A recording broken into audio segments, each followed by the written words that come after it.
like this could never happen again. The work and the continued improvement of our Health and Safety Executive is so vital. Piper Alpha still stands as the worst accident in the North Sea and in the oil and gas industry, and so many lessons were learned, including by the Health and Safety Executive, who have continued to work since then.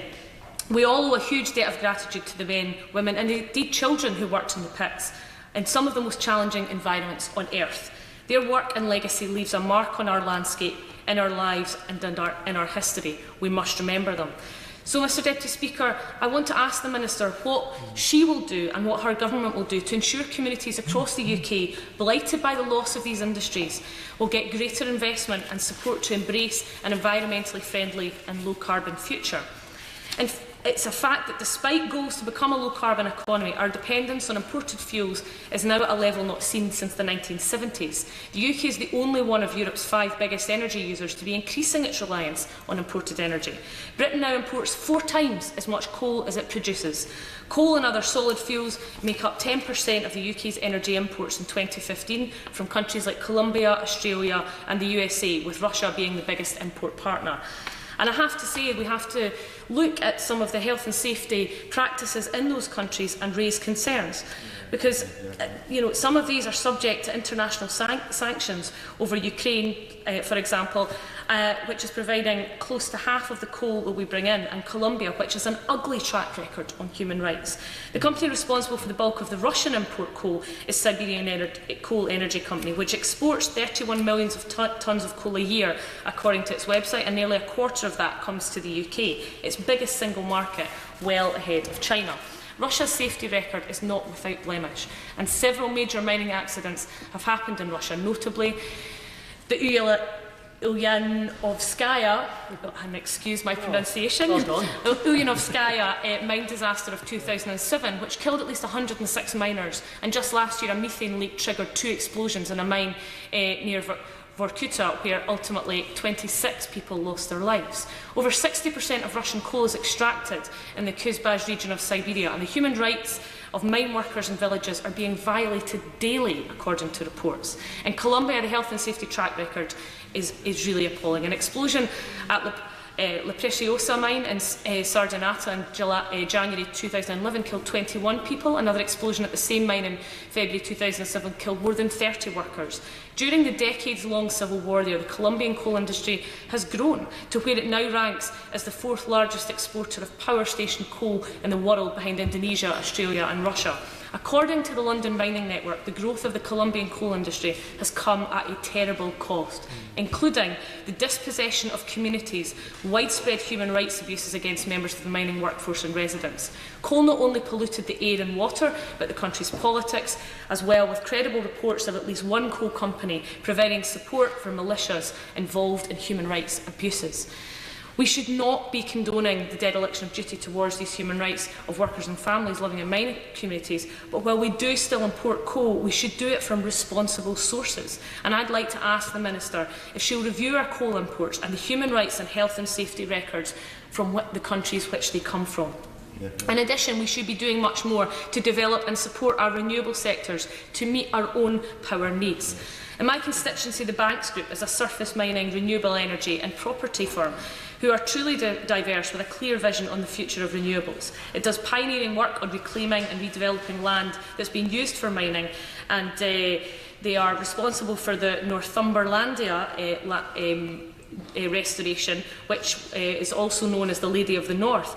And in partnership with North Lanarkshire Council, the innovative Connect to Renewables initiative project will ensure a minimum of £69 million of local economic benefit for the area, while a £1.74 million of jobs and training fund will support 400 to 450 local unemployed people into work, further education or workplace training. It's this sort of ambitious, forward-thinking, environmentally friendly initiative that is essential as we work towards our low-carbon goals. My final request, Mr Speaker, of the Minister, and I know I'm asking a lot of her, is to ask that she sets up specific funds for the communities of former coal and shale mining areas to help them adapt and provide for the future.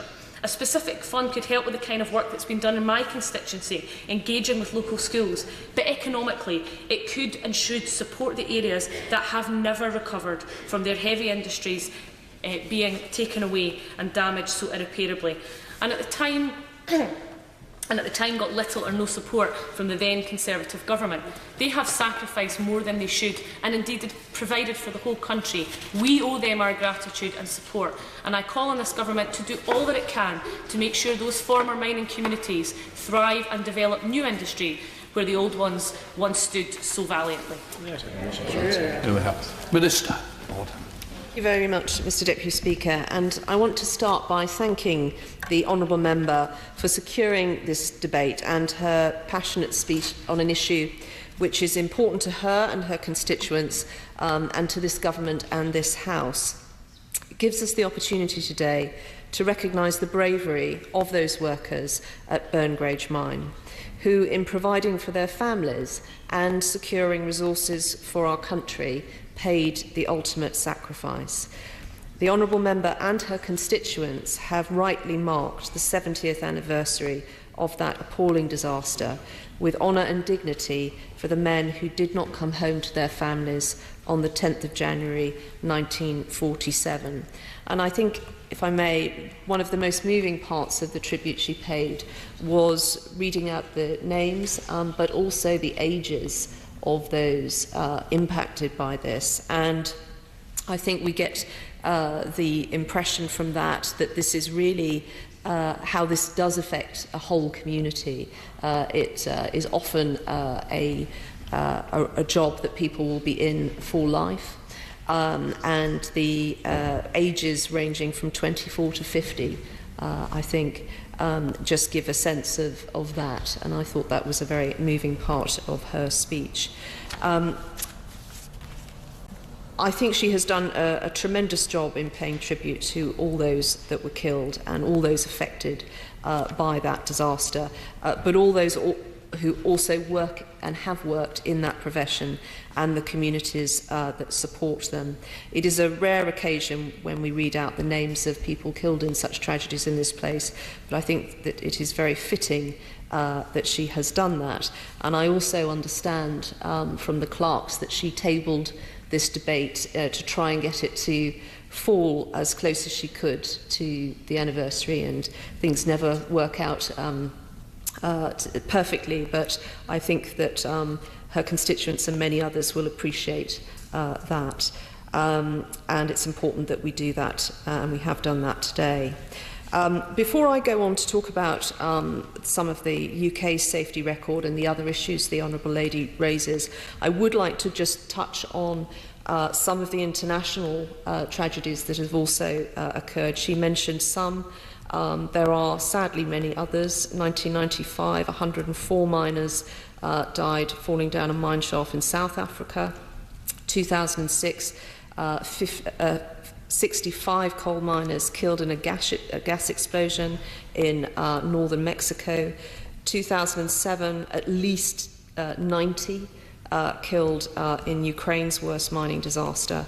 And in 2011, 52 people killed in southwestern Pakistan after a gas explosion in a deep coal mine. The reason why I think it is important that we remember that this is an international issue is that the Health and Safety Executive and the considerable expertise it has, 50% of the inspectorate that looks after this issue, as well as others, are from the mining industry and have worked in the mining industry for much of their career.